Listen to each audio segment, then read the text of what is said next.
신약성경 185쪽이 되겠네요. 요한복음 21장 15절에서 18절까지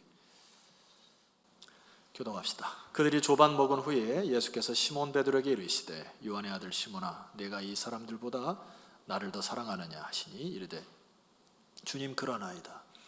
내가 주님을 사랑하는 줄 주님께서 아시나이다. 이르시되 내 어린 양을 먹이라 하시고 또 두 번째 이르시되 요한의 아들 시몬아 내가 나를 사랑하느냐 하시니 이르되 주님 그러하나이다.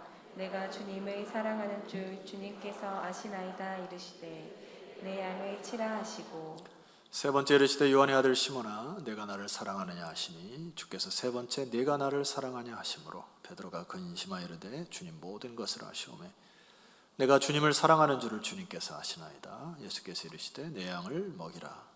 내가 진실로 진실로 내게 이르노니 내가 젊어서는 스스로 띠뛰고 원하는 곳으로 다녔거니와 늙어서는 내 팔을 벌리니 남이 내게 띠띠우고 원하지 아니하는 곳으로 데려가리라. 아멘. 예, 제가 한 주간의 설교를 해서 많은 책을 보고 또 시집도 보고 하는데 그 중에 만난 한 시를 여러분에게 소개할까 합니다. 시 제목은 아우슈비츠 이후 그 독일의 유대인들을 학살을 하고 포로 수용소에 잡아서 했던 그 대학살극을 벌인 그 장소가 아우슈비츠인데 한 시인이 거기를 다녀오고 난 이후에 지은 시입니다. 한번 들어보실랍니까? 예. 아우슈비츠를 다녀온 이후에도 나는 밥을 먹었다. 깡마른 육체의 무더기를 떠올리면서도 횟집을 서성이며 생선의 살을 파먹었고 서로를 갉아먹는 새와 새 사이에 녹같은 연애를 했다. 역사와 정치와 사랑과 관계없이 이 지상엔 사람이 없다. 하늘엔 해도 없다. 달도 없다. 모든 신앙도 장난이다. 수용소의 만행과 수많은 죽음 앞에서 이 시인의 결론은 사람도 없고 역사도 없고 사랑도 없어진 그 현실을 봅니다. 그리고 제 내리 속에 잊혀지지 않은 단어가 있어요. 모든 신앙도 장난이다. 그 시대에 하나님을 믿었던 사람들은 다 어디 갔는가? 마치 장난처럼 하나님을 믿은 것이 아닌가? 그래서 이 시인의 결론은 모든 신앙도 장난인 것처럼 들린다. 여러분, 모든 신앙이 장난이란 말을 어떻게 들립니까? 여러분들은 큰 핍박과 환난이 오니까 자기들이 신앙을 갖고 있는 것이 들통이 다 나버렸어요. 그래서 하나님을 떠나기도 하고 배반하기도 한 역사의 현실을 우리는 다 듣고 있습니다. 저는 이것을 이렇게 표현하고 싶어요. 신앙이 있는 척한다. 사랑이 있는 척한다. 믿음이 있는 척한다. 여러분, 오늘 여러분들이 이 아침에 주님 앞에 오셔서 예배를 드리는데 이렇게 척만 하다가 주 앞에 서면 얼마나 부끄러울까요? 우리가 믿음 있는 척, 신앙 있는 척, 사랑 있는 척 살다가 주 앞에 서는 날 아무 드릴 것이 없으면 얼마나 부끄러울까요? 베드로 역시 주님의 부활을 경험하기 전, 주님을 인격적으로 만나기 전에는 이 신앙이 장난 정도의 수준밖에 되지 않은 사람이었어요. 예를 들어서 여러분 잘 아시다시피 예수님이 검에 대해서 설교를 하셨습니다. 그랬더니 베드로가 진짜 칼로 알아듣고요. 예수님을 잡으러 온 로마 병정들이 검과 몽치로 예수님을 잡으러 올 때 여러분 잘 아시잖아요. 칼을 꺼내가지고 앞에 있는 종의 귀를 잘라버려서 한번 해볼래? 이런 거거든요. 그때 예수님이 뭐라고 하셨어요? 내 칼을 칼집에 도로 집어넣어라. 칼을 쓰는 자는 칼로 망할 것이다. 하나님의 나라는 그런 나라가 아니라는 겁니다. 예수님 말씀하신 이 칼은 헬라어로 마카이라라고 하는 단어를 쓰셨어요. 이 마카리아라는 단어는 양날의 날이 선 검으로 신약성경에 보면 좌우의 날선 어떤 검보다도 예리하다고 하는 말씀의 검, 진리의 검을 말씀하시는 건데 베드로가 착각했어요. 그래서 검을 가지고 상대하려고 하다가 우스꽝스러운 장난의 해프닝으로 그 일을 저지릅니다. 베드로는 예수님이 십자가에 못 박힌다고 하는 죽음을 예고할 때 호언장담을 했어요. 주님, 내가 절대로 주님을 부인하지 않습니다. 그렇게 호언장담했던 베드로가 십자가 앞에서 예수님이 끌려가시는 걸 보고 주님을 3번이나 부인했을 뿐만 아니라 성경의 기록에 의하면 저주까지 했다 했습니다. 저주까지. 베드로는 믿음 있는 척, 신앙 있는 척 한 것이죠. 부활의 소식을 듣고 또 직접 무덤에 가서 무덤의 현장을 보고서도 베드로는 두려움에 쌓여서 지난주에 살펴봤던 것처럼 자기들이 익숙했던 방에 들어가서 2중 3중으로 문을 닫아서 두려움에 떨고 있는 베드로를 봅니다. 믿음이 있는 척, 신앙 있는 척 했던 이 제자의 모습이에요. 이 상태로는 주님의 일을 감당할 수가 없습니다. 우리도 용기 있는 척, 신앙 있는 척, 믿음 있는 척 하는 것으로는 주의 일을 감당할 수가 없어요. 그래서 오늘 우리가 살펴봐야 될 요한복음 21장은 베드로에게 있어서 그의 일생에서 너무나 중요한 장이고, 저와 여러분에게 있어서도 이 요한복음 21장을 다시 써내려가는 마음으로, 그리고 여러분들이 21장의 주인공이 되고자 하는 마음으로 이 설교를 들으셨으면 좋겠습니다. 왜냐하면 베드로에게 있어서 요한복음 21장이 없었으면 장난하는 신앙 성도로 끝난 인생이 될 우려가 있기 때문에 그래요. 자, 여러분 요한복음 20장 31절을 한번 먼저 보면 좋겠습니다.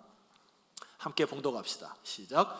오직 이것을 기록함은 너희로 예수께서 하나님의 아들 그리스도이심을 믿게 하려 하며 또 너희로 믿고 그 이름을 힘입어 생명을 얻게 하려 함이니라. 요한복음을 쓴 2가지 목적이 있어요. 첫 번째는 그 이름을 믿는 것하고, 두 번째는 그의 이름을 힘입어 생명을 얻어 생명 있는 자로 살아가는 것이 요한복음을 쓴 2가지 목적이에요.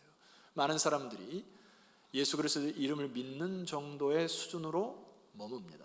그런데 요한복음 21장은 베드로가 예수님을 믿고 난 이후에 그 이름을 힘입어 생명 얻는 장이 바로 21장이에요.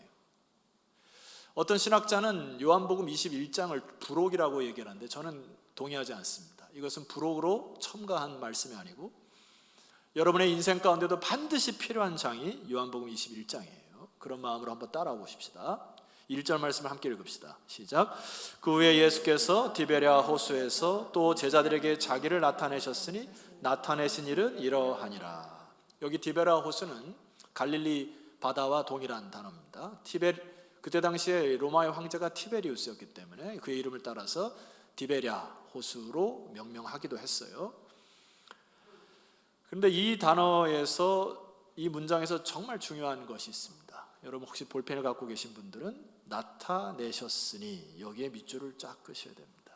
이것은 다른 말로 그 밑에다가 계시 이렇게 써놓으시면 되겠습니다. 예수 그리스도께서 부활하신 이후에 자기를 계시하시려고, 다른 말로 하면은 계시라는 단어가 무슨 뜻이죠? 감추인 것들을 드러낸다, 이런 뜻이거든요. 그러니까 주님이 승천하시기 전에 그의 제자들에게 꼭 나타내셔서 하고자 하는 메시지가 있었다는 거예요. 그러니까 이것 없이는 주님이 승천할 수 없다고 하는 마음으로 이들에게 나타나셨다. 그들에게 무엇을 계시하신 것일까? 이제 그걸 한번 풀어보는 겁니다. 예수님의 제자들이 3년 동안 주님을 따라다니면서 공생애 동안 제자 수업을 다 마쳤죠. 주님이 십자가에 돌아가신 후에 지도자를 잃어버렸습니다. 눈앞에 지도자가 안 보여요. 그러니까 이 사람들이 굉장히 당황했겠죠. 여러분 말씀이 좀 동의가 되면 좀 끄덕여 보세요. 예, 당황됐겠죠. 그래서 주님이 부활하시기 전에 내가 죽고 나서 살아나면은 내가 먼저 갈릴리로 가 있을 테니까 너희도 갈릴리로 와라, 이런 말씀을 하세요. 그래서 이 말씀을 듣고 제자들이 갈릴리 바다로 돌아왔습니다. 부활 이후에. 자, 이들이 와서 무엇을 할 수 있을까요? 그들은 그들이 했던 일상으로 돌아와서 고기를 잡고 있었어요. 그런데 고기를 잡았는데, 밤새 고기를 잡았는데 잡지 못한 제자들을 여러분이 아실 것입니다. 저는 이 부분을 읽으면서 여러분들이 이 부분을 조금 오해하는 분들이 계신데, 요한복음 21장의 이 부분은 제자들이 믿음이 없어서 또 배신하여 일상으로 돌아간 게 아닙니다. 아까도 말씀드렸지만은 지도자가 갑자기 눈앞에서 사라졌기 때문에 갈릴리로 돌아와서 왔긴 했는데 무엇을 해야 할지 허둥지둥 되던 차에 그가 살았던 어부의 일을 일상으로 돌아가 지금 고기를 잡는 과정 속에 있는 것입니다. 저는 이 상황이 잘 이해가 돼요. 왜냐하면 저도 학창 시절이 있었잖아요. 중고등부 때 수련회를 마치고 나면은 수련회 때 받았던 말씀 그리고 기도, 이 은혜가 막 충만해요. 그래가지고 집안에 돌아오면 한 끼 두 끼는 밥 안 먹어도 배가 불러. 괜찮아 엄마, 나 금식해. 나 아침에 건들지 마, 충만해. 공부도 안 해도 성적이 막 팍팍 오를 것 같아요. 주님께서 기도하면 막 번호를 보여주고 성령께서 역사하실 것 같은데 여전히 그 다음날 학교를 가서 공부를 해야 되고 참고서를 펴야 되는 일상이 찾아옵니다. 주님이 제자들에게 뭘 말씀하는 걸까요? 너희들 일상 속에서 내가 역사하는 그것을 경험하기를 주님께서 원하셨습니다. 여러분, 일상을 떠난 그것은 신비주의예요. 그래서 기도원으로 전전하셔서는 안 됩니다. 그리고 교회도 주야로 매일 오시는 거 지양하시기를 소망해요. 여러분의 삶의 터전은 가정이요, 직장이요, 학교요. 할렐루야. 그래서 우리가 모일 때 공적인 예배에 모여서 함께 주님과 교제를 나누고 흩어져서 하나님의 역사를 이루는 일상 속에 내가 서 있는 그곳, 주님은 그곳을 사랑하셨어요. 제자들에게 그걸 말씀하신 것입니다. 너희들의 일상을 사랑해라. 일상을 살아갈 때 너네 눈에 보이지는 않지만은 오늘 4절 이하에 그걸 말씀하시는 거예요. 4절 말씀 봅시다. 날이 새어갈 때에 예수께서 바닷가에 서셨으나 제자들이 예수이신 줄 알지 못하는지라. 아직까지 긴가민가한 겁니다. 5절 예수께서 이르시되 얘들아 너희에게 고기가 있느냐? 대답하되 없나이다. 6절 이르시되 그물을 배 오른편에 던지라 그리하면 잡으라 하시니. 그 다음 줄을 하나 끄세요. 이에 던졌더니, 이 부분입니다. 마태복음에 보면은 이 부분을 마태는 말씀에 의지하여 이렇게 표현해요. 물고기가 많아 그물을 들 수 없을 정도로 됐습니다. 뭘 말씀하는 걸까요? 성도 여러분,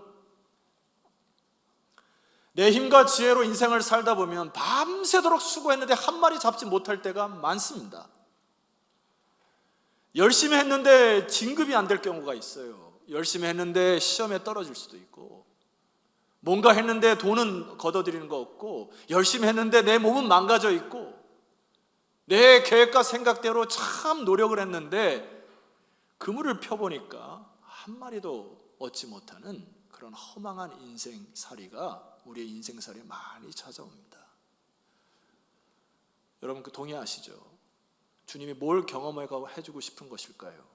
그럴 때 너와 함께한 예수 그리스도를 의지하여, 말씀에 의지하여 그물을 내리기 시작할 때 비로소 하나님이 너와 함께한다고 하는 놀라운 그 역사를 경험할 것이다. 궁극적으로는 이 제자들이 이제는 사람을 낚는 어부로서의 역할을 감당하기 위하여 주님이 그들의 삶의 현장에 찾아오신 겁니다. 여러분, 기도회를 하고 금요기도에 은혜 받고 주일날 우리가 함께 모여서 은혜 받고 찬양이 막 영이 충만한데 집에 가는데 설거지가 산더미처럼 쌓여있어요. 애새끼들이 똥싼 기저귀들이 막 넓어져 있고 닦아야 되고 막 어떻게 해야 됩니까? 주님이 그 현장 속에 함께 하심으로, 할렐루야, 기쁨으로 사역 감당하시기를 소망합니다. 이게 일상 속의 영성이에요. 주님이 두 번째 그들에게 계시, 나타나셨습니다. 이유가 있어요, 여러분. 이게 주님이 우연히 심심해서 나타나신 것이 아닙니다. 분명히 우리에게 주시고자 하는 메시지가 있어요. 저는 이 9절 이하의 이 메시지가 너무 좋아요. 자, 좋은 말씀 한번 같이 봅시다. 육지에 올라보니 숯불이 있는데 그 위에 생선이 놓였고 떡도 있더라. 예수님표 생선구이. 숯불에 노릇노릇 주님이 구워주시는 이 숯불을 제자들이 경험합니다. 떡도 숯불에 구워서 주님이 노릇노릇. 왜 그러셨을까요? 자, 10절 말씀 보니까 예수께서 이르시되 지금 잡은 생선을 좀 가져오라 하시니, 11절 시몬 베드로가 올라가서 그물을 육지에 끌어올리니 가득히 찬 물고기가 153마리라. 이같이 많으나 그물이 찢어지지 아니하였더라. 놀랍죠? 이게 메시지가 아니에요. 두 번째 메시지는 12절입니다. 예수께서 와서 이르시되 뭘 먹으라 했습니까? 조반을 먹으라 하시니. 여러분, 두 번째 주님께서 주고자 하시는 메시지가 바로 이 메시지입니다. 가만히 보면 성경은 먹는 것으로 시작해서 먹는 것으로 끝납니다. 오해하지 말으세요. 그것이 중심 메시지가 아니라 창세기 보면 선악과가 등장해요. 그 다음에 예수님이 이 공생의 시간 동안에 제자들과 다니면서 바리새인과 서기관들이 예수님을 비아냥거리면서 했던 말씀 기억합니까? 저는 먹기를 탐하는 자다, 그렇게 얘기를 해요. 예수님이 제자들과 다니면서 먹고 마시고 함께 즐겁게 교제하는 걸 너무 기뻐하셨어요. 그래서 여러분, 주님의 제자들 말입니다. 먹는 거 즐거워하세요. 오늘 점심 맛있는 거 드세요. 먹으면서도 막 얼굴 찡그려서 먹는 거 주님 기뻐하지 않았어요. 주님이 이걸 기뻐하셨거든요. 그래서 제자들에게 왜 함께 만찬을 즐기시려 했는가? 3년 동안 주님인지 긴가민가 했던 부활의 주님을 만났는데 만찬을 하면서 주님의 기뻐하신 웃음, 눈가의 주름, 그의 언어, 톤, 기뻐하시는 웃음소리, 이것들을 듣기 시작하니까 제자들이 믿기 시작한 거예요. 아, 주님이시로구나. 주님이 그때 그런 말씀하셨고 저렇게 웃으셨고 저렇게 환하게 기뻐하셨던 주님이시로구나. 그래서 여러분 12절 하반절 보세요. 뭐라고 써 있습니까? 제자들이 주님이신 줄 아는 고로 당신이 누구냐 감히 묻는 자가 하나도 없었어요. 여러분. 주님의 이 메시지가 뭡니까? 주님이 부활을 하신 후에 승천하시기 전에 제자들에게 나타나셔서 내가 너희와 동고동락했던 것처럼 앞으로도 내가 너희와 함께 할 것이니 쫄지도 말고 두려워하지도 말고 이 일상 속에서 나와 동행하는 즐거움과 기쁨을 회복하기를 주님께서 원하심을 믿으시기를 소망해요. 그래서 우리 공동체 회복은 말입니다. 참 지금은 안타까워요. 우리가 모여가지고 뭐 하나 먹지도 못하니까. 제가 기도 중에 있습니다. 우리 교회가 앞으로 코로나가 종식이 되면은 구역장 중심으로 여자 성도님들이 이렇게 잘 모이시고 나눔이 있는데 이제 남자 성도님들이 함께 모일 그런 공동체를 좀 기획하고 준비하고 있어요. 그래서 함께 사 먹고 나누고 쉐어하고 막 이런 그 공동체성 말입니다. 5인 미트는 가능하니까 혼자 뭐 사드시지 마시고 이번 주에 가까운 지인들끼리 함께 좀 사셔서 함께 나누시는 기쁨이 회복되는 한 주간이 되었으면 좋겠습니다. 공동체의 기쁨, 주님께서 이거를 말씀하신 거예요. 제자들이 이제 부활하신 주님을 믿기 시작합니다. 아, 정확히 부활하셨구나. 근데 주님 보시기에 아직까지 베드로에게 불완전한 모습을 하나 보시고 그를 주목하시고 그에게 말씀을 하십니다. 자, 15절 말씀 보실까요? 그들이 조반 먹은 후에 예수께서 시몬 베드로에게 이르시되 요한의 아들 시몬아 네가 이 사람들보다 나를 더 사랑하느냐. 주님의 이 질문은 두 가지의 큰 의미가 있습니다. 첫 번째는 네가 이 사람들보다,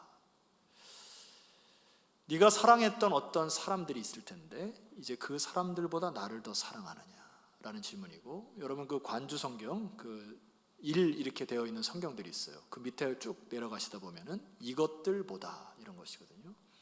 네가 정말 가치 있게 너의 인생을 표현하는, 네가 자랑스럽게 생각하는 보물, 제네시스 배, 베드로가 그렇게 소중했던 제네시스 표 배, 너 그것들보다 나를 사랑하냐? 너가 원하던 성공, 명예보다 나를 더 사랑하냐? 주님이 질문하시는 거예요.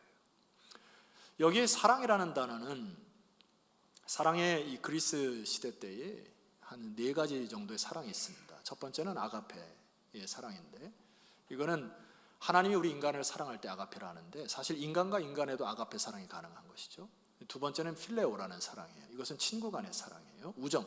세 번째는 스톨게입니다. 부모가 자녀를 사랑하는 부모의 사랑, 내리사랑. 주님이 사용하신 단어는 아가페, 아가파오라는 동사를 씁니다. 그러니까 내가 너를 아가파오로 사랑한다 이렇게 얘기를 하는데, 그럼 너는 어떠냐 이런 질문이에요.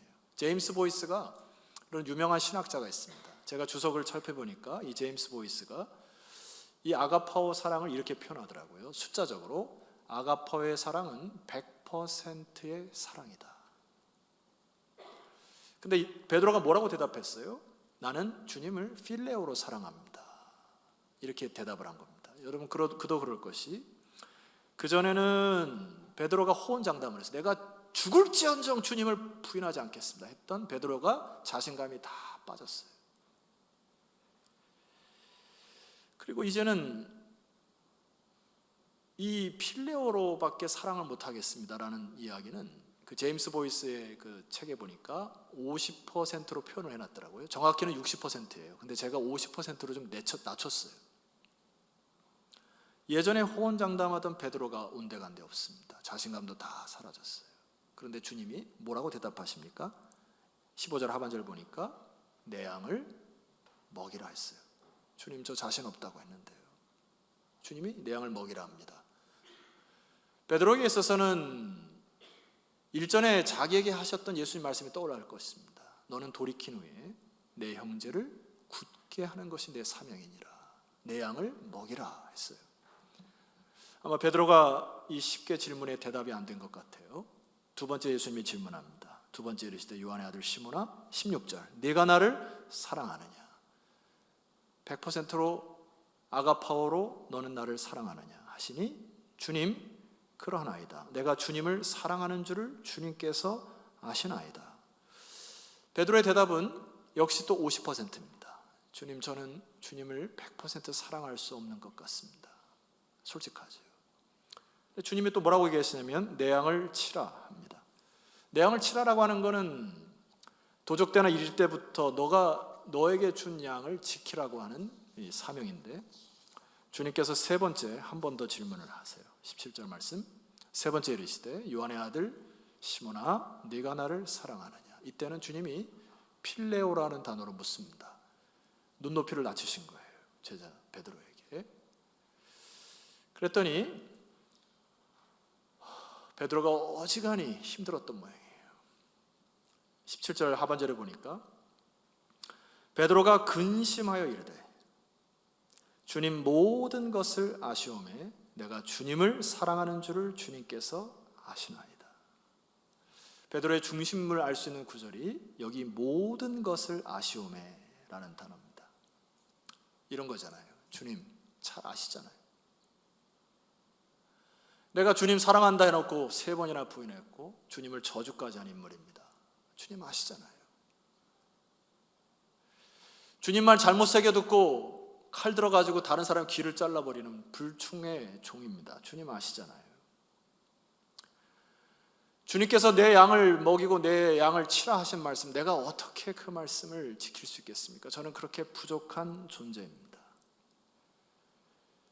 그랬더니 주님이 한 말씀 더 하세요. 뭐라고 말씀하십니까? 내 양을 또 먹이라 하세요. 저는요, 여기 17절 말씀을 읽으면서 베드로가 제2의 회심을 한 장면과 시간이구나, 저는 믿어 심지 않아요. 주님을 아는 것을 우리가 회심한다 하는데 주님을 아는 회심과 사명자로 거듭나는 회심은 다릅니다. 17절 이후에 베드로는 사명자로 다시 회심하고 이제 새로운 인생을 살아갔다고 저는 확신합니다. 무엇이 그를 사명자로 거듭나게 했을까요? 모자르고 부족하고 하염없이 허둥지둥대고 갈팡질팡하고 우왕좌왕하고 자기가 볼 때 자기가 생각해도 쓰잘데기 없는 인생인데 주님은 포기하지 않아야 하시는구나. 그의 사랑으로 나를 덮으시는구나. 나 부족한 자에게 내 양을 먹이라고 끝까지 인내하시는구나. 예수님의 사랑의 메시지가 베드로를 녹이기 시작합니다. 그리고 그 베드로는 마음의 중심으로부터 하나님 그리스도 앞에 무릎 꿇기 시작하는 장면이 바로 이 장면이라 저는 믿어 심지 않아요. 성도 여러분, 제가 한 주간 동안 이 본문의 말씀을 묵상하면서 다녔어요. 때로는 주님의 이 질문을 의도적으로 무시한 때가 있습니다. 대답하기가 어려워, 저도. 굉장히 어렵더라고요. 어젯밤에도 사실 잠자리에 눕기 전에 이 말씀 묵상을 하는데 주님이 계속 질문하는 것 같아서 제가 뭐라고 대답하면 좋겠습니까? 제가 뭐 베드로보다도 잘났어요? 뭐라고 대답할 게 없어요. 아침에 눈을 떴습니다. 평소보다도 조금 일찍 일어났어요. 근데 눈을 딱 뜨자마자 주님이 이 질문을 하시더라고요. 저한테. 네가 이 사람들보다 나를 더 사랑하느냐? 제가 대답을 못했습니다. 그냥 침묵하고 있는데 속에서 이런 음성이 들려요. 이제 질문을 안 하시고 주님이, 얘야, 용서가, 내가 너를 100% 사랑한단다. 질문을 안 하시더라고요. 사실 대답할 자격도 없는 사람이고 주님을 사랑한다 고백하기도 어려운 사람이에요. 근데 주님이 인간의 한계, 연약함, 또 나의 부족함 다 아시고 십자가의 사랑으로 내가 너를 아가파오한다. 100% 너를 사랑한다. 베드로에게도 동일한 주님의 말씀이지 않았을까 생각합니다. 주님이 베드로에게 질문을 했습니다마는 베드로에게도 동일한 메시지였을 거예요. 베드로야, 너의 실수, 너의 연약함 다 알아. 그렇지만 나는 너를 100% 하나님의 사랑으로 너를 사랑한다. 베드로는 주님의 음성을 듣고 일어나기 시작합니다. 성도 여러분, 질문하기 꽤 곤란하실 겁니다. 주님이 정확히 물어보시면. 그러나 주님은 여러분에게 스트레스 주려고 질문하는 게 아니세요. 아멘입니까? 주님의 사랑을 표현하고 원하신 것이에요. 그래서 이 베드로에게 말씀하신 이후에 베드로의 마음을 돌이켜서 그의 인생을 어떻게 살아갈지 주님은 다 아셨습니다. 참 영광스러운데요. 뒷부분 한번 읽어봅시다. 내가 진실로 진실로 내게 이르노니 내가 젊어서는 스스로 띠뛰고 원하는 곳으로 다녔거니와. 이게 뭐죠? 장난처럼 신앙생활 한 거죠. 좌충우돌한 거죠. 자기 멋대로. 그런데 늙어서는, 네가 성숙해서는 내 팔을 벌리리니. 여기 내 팔을 벌린다는 두 가지 의미가 있습니다. 나이가 드시게 되면은 옆에 있는 사람의 도움이 필요해요. 그래서 팔을 들어 올려야 옷을 입을 때가 있습니다. 물론 그런 연약해진다는 것도 있겠지만은 이것은 정확한 헬라어 원을 표현되면은 고대의 십자가형의 팔을 올려서 박히는 그 사건을 주님께서는 이미 아신 거예요. 남이 내게 띠띠우고 원하지 않는 곳으로 데려가리라. 자, 19절 말씀 보세요. 이 말씀을 하시면 베드로가 어떠한 죽음으로 하나님께 영광을 돌릴 것을 가리키심이니라. 이 말씀을 하시고 베드로에게 이르시되 나를 따르라 하셨어요. 베드로는 주님을 말로만 사랑하던 제자였어요. 그러나 주님을 경험하고 부활을 경험한 이후에 이제 그는 중심으로 주를 따르기 시작합니다. 그리고 필레오로 사랑한다는 고백이 이제 그의 마지막 인생에는 아가파오의 사랑으로 주님이 가라는 곳으로 가고 주님의 영광을 위하여 십자가에 거꾸로 매달려 돌아가는 아가파오의 사랑으로 그의 인생을 마감하는 영광스러운 죽음을 맞이합니다. 성도 여러분, 사랑 없이 무슨 일을 할까요? 사랑 없이 어떻게 주의를 감당할까요? 주님의 사랑 없이 우리가 무슨 일을 할까요? 어제 주례를 하고 이렇게 돌아오는데 많은 생각이 났습니다. 여러분, 결혼하는 게 참 쉽지 않은 일이죠. 양가의 가문이 때로 양보도 해야 되고 의견도 있고 이걸 참 조정해서 신랑 신부가 여기 서기까지는 굉장히 어려운 관문을 많이 통과해서 여기 섭니다.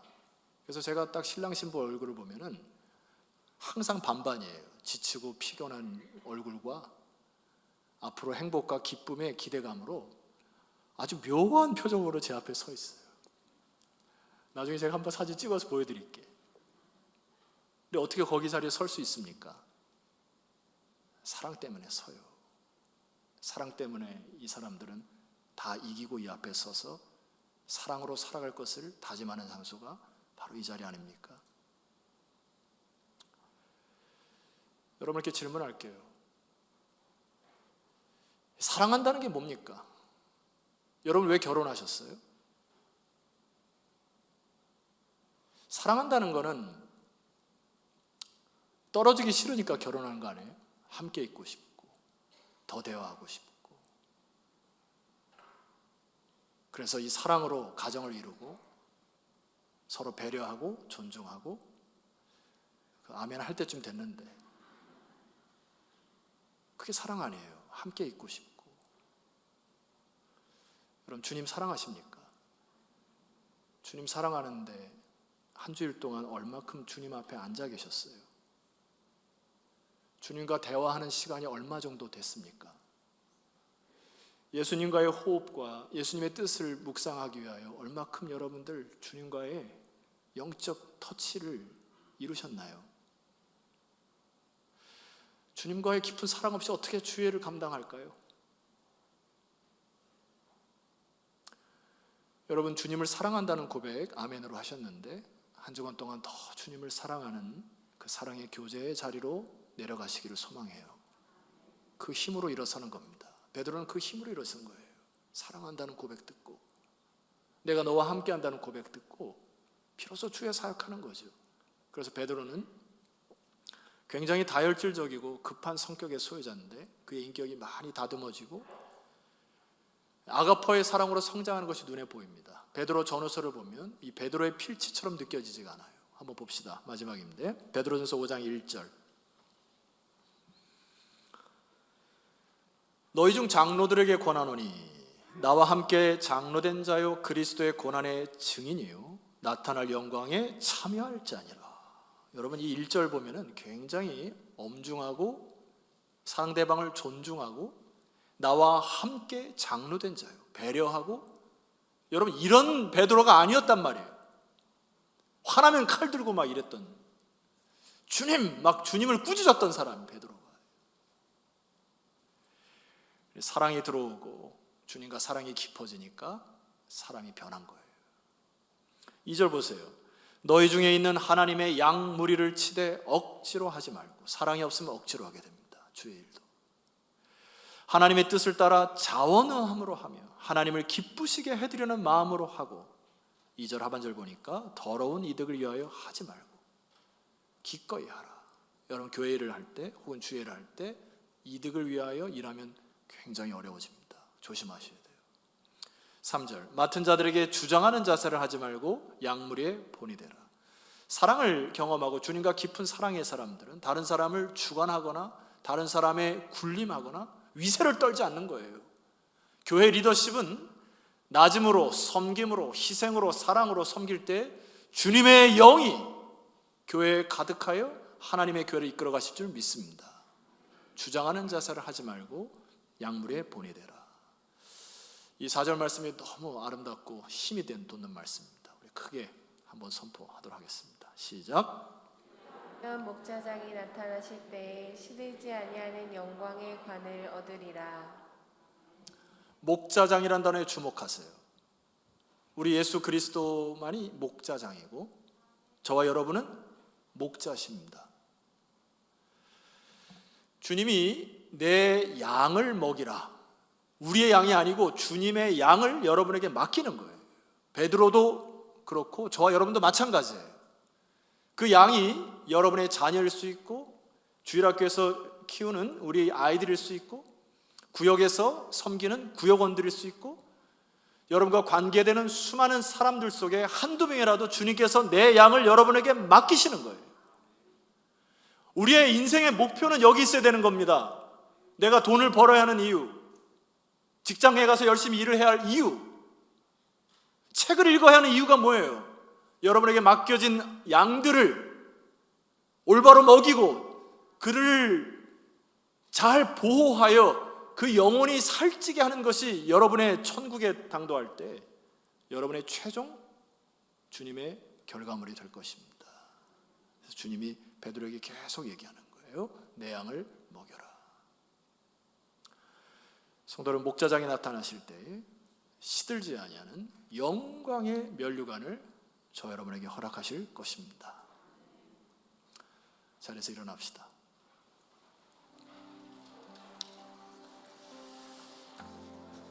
한 주간 동안 주 안에서 아름다운 교제도 나누시고 주의 말씀에 의지하여 그물을 내리는 순종의 모습이 회복되셨으면 좋겠고요. 아버지께서 여러분들을 감동 감화시켜서 부활의 산 증인으로 또 내 영혼을 어린 양을 먹이는 그러한 인생으로 변화되는 놀라운 한 주간이 되었으면 좋겠습니다.